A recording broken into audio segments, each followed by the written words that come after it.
கண்ணாடியை கண்டிப்பாக பூஜை ரூமில் வைக்கணும். கண்ணாடிக்கு அந்த மகாலட்சுமியுடைய தன்மை உண்டு.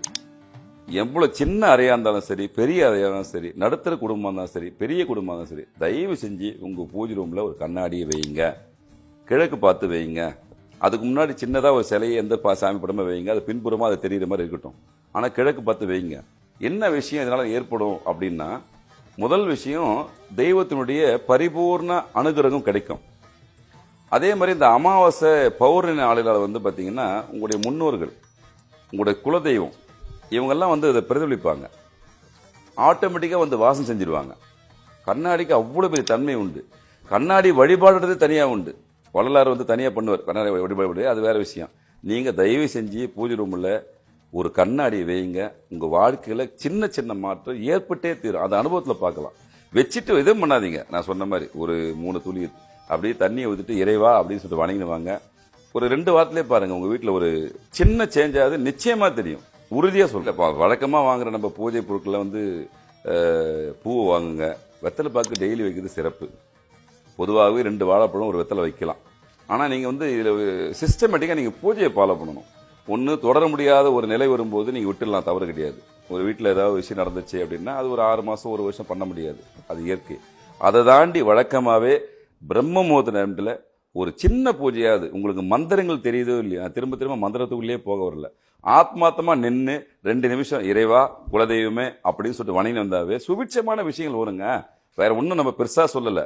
நின்று மனசார வேண்டுங்க. உங்க தேவைகளை கேளுங்க. உங்களுக்கு தேவையே இல்லைன்னாலும் நல்லபடியா வச்சு காப்பாத்துங்க, எல்லாரும் வச்சுட்டு காப்பாத்துங்கன்னு சொல்லிட்டு அந்த பிரம்ம முகூர்த்த டைம்ல 6:30 மணிக்கு முன்னாடி வணங்கிடுங்க.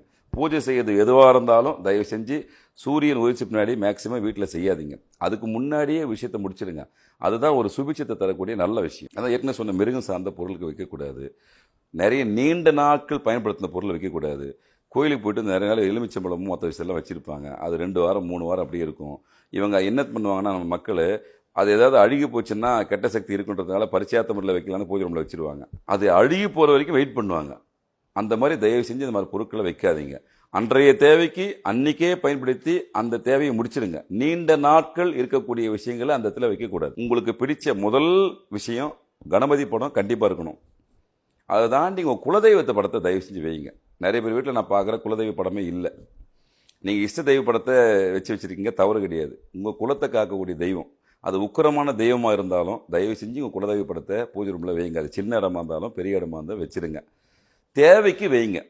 நிறைய படத்தை தயவு செஞ்சு வைக்காதீங்க. ஒன்று, குறிப்பாக சொல்ல போனால் தண்ணி இடத்துல கண்டிப்பாக இருக்கணும். பூஜை அப்படின்னாவே தண்ணி இல்லாமல் எந்த விஷயத்தையும் பண்ணக்கூடாது. தோஷத்தை நிவர்த்தி பண்ணக்கூடிய தன்மை மஞ்சளுக்கும் தண்ணிக்கும் என்றைக்குமே உண்டு, பிரதானமான விஷயம். அதில் டெய்லி நீங்கள் பூஜை பண்ணுறீங்களோ இல்லையோ, ஒரு டம்ளர் தண்ணி வச்சுட்டு ஒரு 3 சொட்டு இறைவா அப்படின்னு சொல்லிட்டு வணங்கிட்டு போயிடுங்க. ஏன்னா ஒரு ஆக்டிவேஷன் பண்ணே இருக்கணும். ஒரு விஷயத்தை நீங்கள் பயன்படுத்த ஆரம்பித்தா பயன்படுத்தணும். பயன்படுத்த முடியலன்னா, நானும் பெருமைக்கு இந்த நிறைய பேர் என்ன பண்ணுவாங்கன்னா நான் பார்த்துருக்கேன், அந்த பூஜை செட்டு ஒன்று வாங்கி வீட்டில் வச்சுருவாங்க.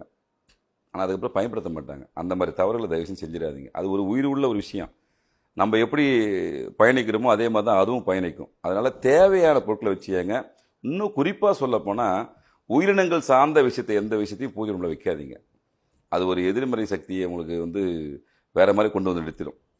நிறைய அந்த காலத்தில் இப்போ இந்த நரிப்பல்லுன்னு சொல்லுவாங்க, அந்த மாதிரி விஷயங்கள் நிறைய விஷயங்கள் நடக்கும்.